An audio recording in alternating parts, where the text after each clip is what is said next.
ये इस ड्रामा का पार्ट नंबर 7 है। So let's start it. फिर जोंग सिंह मीजिंग को उसके घर छोड़ देता है और मीजिंग के सेफ्टी के लिए उसका कमरा चेक करने उसे रूम तक छोड़ने जाता है और जोंग सिंह पूरा कमरा चेक कर लेता है और मीजिंग उसे बोलती है तुम्हें बाथरूम भी चेक कर लेना चाहिए। इसलिए जोंग सिंह बाथरूम भी चेक करने जाता है और मीजिंग उसे परेशान करने के लिए उसके पीछे पीछे बाथरूम में जाकर जोंग सिंह को उसके ड्रेस का जिप खोलने में मदद करने के लिए बोलती है और जोंग सिंह उसे बोलता है मुझे लगता है तुम्हें ये खुद करना चाहिए क्योंकि अगर लैंसर को पता चला कि मैंने ये किया तो अच्छा नहीं होगा।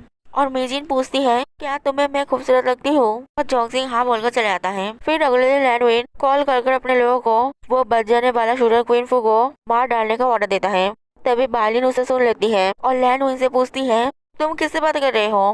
लैनविन बोल देता है मैंने कल तुम्हारे ऊपर गुस्सा किया था इसलिए मैं माफी मांगने के लिए तुम्हारे और मेरे लिए रेस्टोरेंट में टेबल बुक करा था। और बार्लिन ठीक है बोलकर चली जाती है। फिर बार्लिन अपने अंकल को चाय देने जाती है और उसके अंकल उसे उनका ख्याल रखने के बजाय लैनविन के साथ और भी समय बिताने के लिए बोलते हैं और बार्लिन बोलती है ठीक है वैसे कि आप क्वीन फू नाम के किसी को जानते हैं। लैनविन फोन में किसी को क्वीन फू के बारे में पूछ रहा था और उसके अंकल बोलते हैं मैं नहीं जाता हूँ। दूसरी तरफ वो शूटर एक लॉज में छुपकर रह रहा था और जब वो खाना खाने के लिए बाहर निकलता है तब वो देखता है कि कुछ लोग उसे मारने के लिए आए हैं और वो समझ जाता है कि लैनविन ने उसे मारने के लिए आदमी भेजा है। इसीलिए वो छुपके उन्हें मारकर वहाँ से भाग जाता है। दूसरी तरफ हॉस्पिटल में जोंग सिंह और लैंसर थे और तभी वह नर्स जाती है और जोंग सिंह उससे पूछता है क्या तुम्हें उस शूटर का चेहरा याद है। नर्स बोलती है हाँ वो 30 साल के आसपास का था। उसके चेहरे पर एक कट का निशान था और वो मुझसे थोड़ा सा लंबा था। क्या तुम लोगों ने उसे पकड़ लिया है।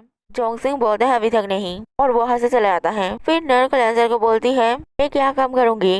लैंसर बोलता है टेबल पर फाइल पड़ा है वो चेक करो और नर्स फाइल चेक करने लगती है और बोलती है यहाँ तो सब कुछ चाइनीज में लिखा है लेकिन मुझे चाइनीज इतनी अच्छे से नहीं आता है। इसलिए लैंसर उसे समझा देता है कि फाइल में कंपनी का हिसाब किताब है जिसे उसे चेक करना है। फिर नर्स को चेक करने लगती है और साथ में लैंसर का ख्याल भी रखती है। दूसरी तरफ पीविन मीना के रूम में जाकर उसके साथ जबरदस्ती करने जाता है इसलिए मीना बचने के लिए बहाना मारकर बाथरूम में चली जाती है। फिर पीविन को बहाना मार के बाथरूम के अंदर बुलाकर उसके मुंह के ऊपर कपड़ा डालकर रूम से भाग जाती है और बॉडी गार्ड से छुप के दीवार टाप कर घर से भाग जाती है। और पीविन आकर बॉडी गार्ड को बोलता है मीना भाग गई है उसे जाकर पकड़ो। और पीविन भी मीना को ढूंढने जाता है और मीना वहाँ से भागकर दूसरों से मदद मांगती है लेकिन कोई भी उसकी मदद नहीं करता है और पीविन उसे फिर से पकड़कर रूम में लॉक कर देता है और बॉडी गार्ड को उसके ऊपर अच्छे से नजर रखने बोलता है। फिर अगले दिन हॉस्पिटल में लैनविन और बार्लिन लैंसर से मिलने आते हैं और लैनविन लैंसर को बोलता है हम उस शूटर को ढूंढने की कोशिश कर रहे हैं तुम्हें क्या लगता है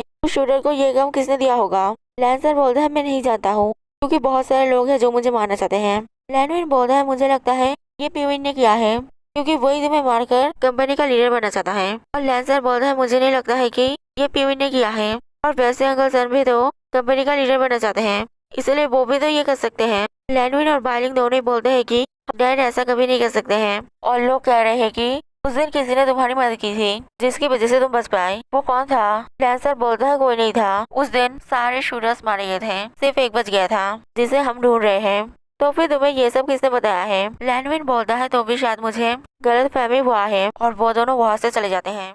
और बार्लिन लैनविन को बोलती है तुम्हें लैंसर को पीविन के बारे में ऐसा नहीं बोलना चाहिए था क्योंकि लैंसर को शायद लग सकता है कि तुम पीविन को फंसाने की कोशिश कर रहे हो और वैसे भी एविडेंस के बिना ये सब बातें बोलना ठीक नहीं है। लैनविन बोलता है लेकिन पीविन ही हमेशा लैंसर के साथ झगड़ता है और उसे मारने की धमकी देता है वैसे भी तुम्हें इस सब के बारे में सोचने की जरूरत नहीं है। तभी वह नर्स आती है और लैनविन उसे लैंसर के रूम में जाते हुए देखता है। फिर नर्स जाकर हिसाब किताब करने लगती है और लैंसर उसे देखकर मुस्कुराने लगता है इसलिए नर्स उसे बोलती है तो मुझे क्यों देख रहे हो। लैंसर बोलता है मैं इसे बताना चाहता हूँ कि कल तुम ये सब फाइल ट्रांसलेट कर मेरे ऑफिस ले आना क्योंकि कल मैं हॉस्पिटल से डिस्चार्ज हो रहा हूँ। नर्स बोलते हैं लेकिन कल तो ये साल खत्म हो रहा है इसलिए कल बहुत सारी डिलीवरीज है क्या मैं ये काम 2 दिन बाद कर दूँ।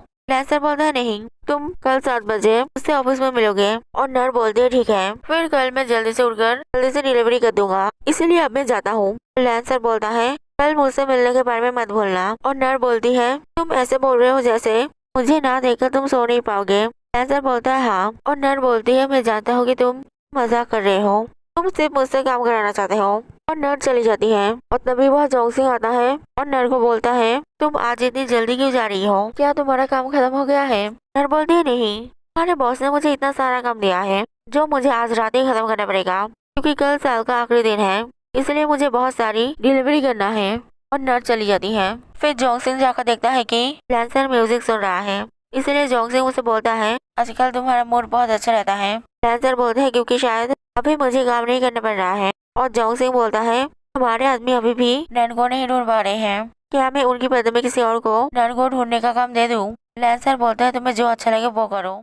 और जोंगसिंग बोलता है आजकल तुम नन के बारे में इंटरेस्टेड नहीं हो। लैंसर बोलता है शायद काम की वजह से ऐसा है, और वैसे भी बदले में हमारे पास उसकी समझदार बहन नर्क है। और जोंगसिंग बोलता है नर्क ने तुम्हें बचाया है, उसके बिना तुम अभी जिंदा नहीं रहते, इसलिए मुझे लगता है तुम्हें इसका डेबिट कैंसिल कर उसे घर भेज देना चाहिए, क्योंकि तुम्हारी जिंदगी उस डेबिट से बहुत ज्यादा कीमती है। और लैंसर बोलता है मैं ये बाद में डिसाइड करूंगा, क्योंकि लैंसर नर्क को पसंद करने लगा था और उसे खोना नहीं चाहता था। और जोंगसिंग को शक हो जाता है कि शायद लैंसर नर्क को पसंद करता है, और जोंगसिंग चला जाता है। फिर अगले दिन नर्क लैंसर के ऑफिस में डिलीवरी करने जाती है, और लैंसर की सेक्रेटरी उसे एक बुके और प्रेजेंट देकर बोलती है क्या तुम ये मिशन को डिलीवरी कर आ सकती हो? मिस्टर लैंसर ने ये मिशन को डिलीवरी करने के लिए बोला है, लेकिन हमें अभी कोई डिलीवरी मैन नहीं मिल रहा है। और एड्रेस दूर होने की वजह से नर्क मना कर देती है, लेकिन वो जबरदस्ती करती है और ज्यादा पैसा भी देती है, इसलिए नर्क चली जाती है।